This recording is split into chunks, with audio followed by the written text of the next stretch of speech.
So this is so difficult to answer, but I'm going to try to answer it in simple language because we get this a lot.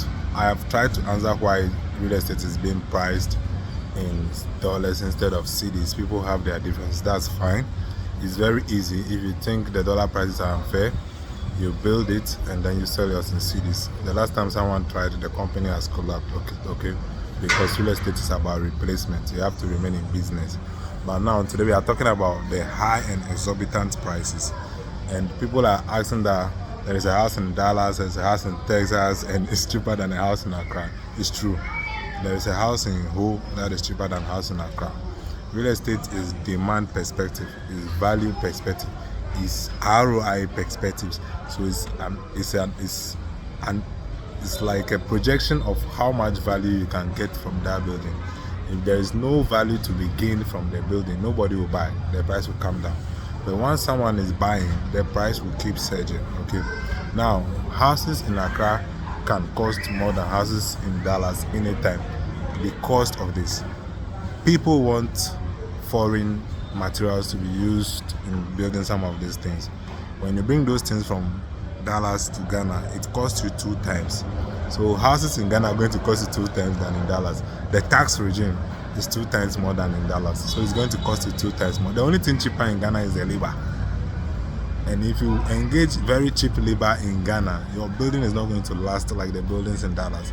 So houses in Ghana have all the rights to cost 2 times more than in Dallas. If there is any reason for which you think in Dallas should be more than Accra, that is the same reason why it is costing more in Accra than in Ho, because it's a value issue. The moment someone puts value on it, and Accra is a global community, people work in Accra from all over the world. Okay, so someone is relocating from Dallas, he wants a standby generator, he wants a security man, he wants the house in the center of Accra, his budget is high, he wants everything as it were, as it is in Dallas, and you want to pay the value that would have been paid in Ho. It's not going to be possible. Okay, this is so difficult to discuss because as developers, as business owners, you want to just be nice to buyers and the like, but if we don't discuss it, it's going to be very difficult. And the last one is the mortgage. The cost of finance is 30% in Ghana. The cost of finance is 2% in Dallas.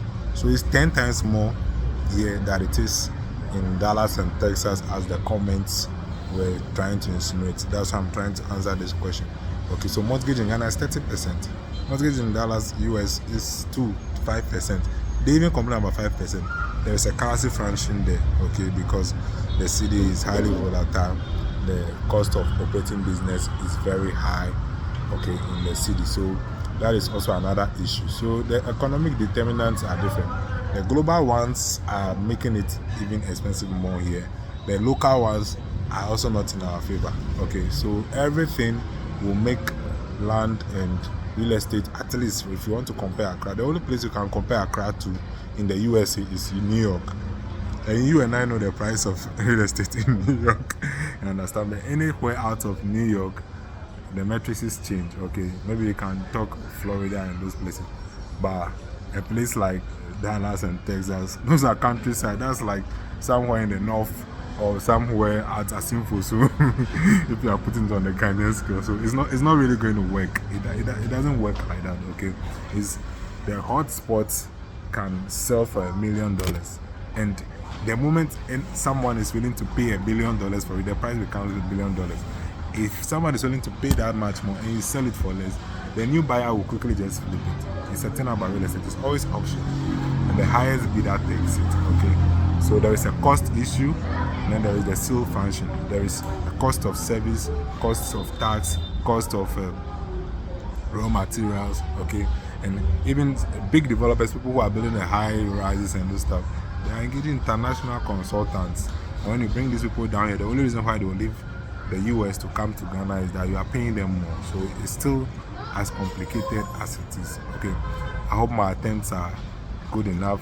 Yes, let's discuss it, ask me, and also share your mindsets in the comments, or share it with people who have a better answer, because sometimes I wish I could help. Yeah, some of these properties I can't even afford them myself, but it is what it is. Okay, and if someone out there has a better solution and we can build houses for less, I've tried to build affordable homes. We are still trying at it. It never works in Ghana. So if you think you can make it work, let's share ideas and let's make it work. Let's save the world from the housing crisis.